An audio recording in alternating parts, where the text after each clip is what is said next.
let's travel back. I was very young. I was 3, 4 years old, going to nursery school. There was a show on Saturday mornings I absolutely loved called Fury. Turns out that the lead, the ranch owner, who is Peter Graves, his daughter was in nursery school with me. I was inspired. I wanted to do that. I went to my parents and I said, I want to be an actor. And of course, they said, no. And ultimately, when I was like 9, I said, I marched into the kitchen and I said, Mom, Dad, you're standing in the way of my destiny. And they listened. I was introduced to an agent who handled a lot of kids, primarily a children's agent. And that's where it really began in 1966. I never, ever considered anything else. I wanted a career doing this for all of my life. One summer, I had a role in Mission Impossible with Peter Graves. That was really a full circle kind of a thing. That was also at Paramount Studios, and that was right around the time that the Brady Bunch came along. Until then, I've been doing episodic television, and I was staying fairly busy. But when 4, 5, 6 roles a year is to a youngster's like eternities. But I was collecting credits, and now I was going to go to work and work every day and have another episode to do every week, and that greatly appealed to me.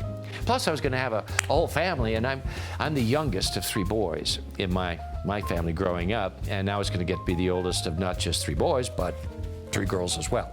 Normal life, for most teenagers is not being in front of a lot of people, not public speaking a lot, going through awkward stages by themselves, having friends and cliques of friends that they can hang out and be with, and going to Friday night football games, basketball games, baseball games, being integrated with kids your own age. We were all isolated. So we were the ones who really relied on each other. It has its pros and cons. There are very exciting things going along with it. It tends to mature you quickly because of the discipline. And it is, it's a professional environment, so you're not just off there winging it. But it can create gaps in the maturation level and in the stages of maturing. So I was learning how to be a little adult really, really well, but I didn't really know how to relate to kids, my own age. And so that came later, like well after the show, like in my 20s. So that was a more irresponsible time to do my my teenage years. And it took a while to kind of, weave on out of it. There is something I would do differently, though. I would not put so much pressure on myself. There's a tremendous irony in that, too. The more you worry, I think the more you pull back and hold on. And the freer you are and the more comfortable you are with it, the more you have to give. When our show was canceled, that caused for a major reevaluation. Of course, it was leading to lots of different things. There was music in there. We did 6 albums. We toured. So we were always integrated and involved. And now, it gets taken away with a phone call. And it was like, oh. What happens, and particularly at that time, they put series regulars kind of out to pasture for a few years and kind of let it, marinate for a bit. And then sometimes they come back in, sometimes they don't. But it's not like one straight trajectory. What looked really good to me was, and something that combined all the things that I liked, which was live performing and music and theatrics, was musical comedy. Musical theater. And there was a show that I had seen that I considered absolutely groundbreaking. It was directed by Bob Fosse, running in New York. I had seen it, called Pippin, and I was invited to audition. I won the role. I got the role. And that set me off on an entire, a pivot of what I was doing. While other actors, being put out to pasture, I went out to New York, got this tour, and began an entire second career in musical theater, which primarily carried me through my adult years.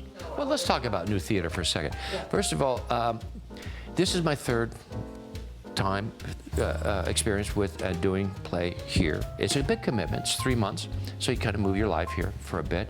But one only needs to look as far as the roster of talent that they have. Take your Barbara Edens or Marianne Rosses or Hal Linden, Sally Struthers that was just here. Don Knotts, this body of really, really wonderful talent that Richard Carruthers and Dennis Hennessy have managed to attract. And with good reason, they're attracted because they really, really get it. These are people that are coming here not because they can't find work, not because they don't have options. They come here because they want to be here, because they like the way that they are treated. They like the way that they are understood. They like the caliber of the talent that they're working with, the efficiency of the machine. But probably, and maybe most importantly, it is the best entertainment value in all of Kansas. It is a place where you can be entertained and socialize and dine and be treated well and have desserts and cocktails and go out, and it's a very full live adventure. I sometimes tease in my curtain speech. I'll talk about everybody having a good time, everybody had a good meal, and I say new theater, where the food is as good as the show, but not as funny.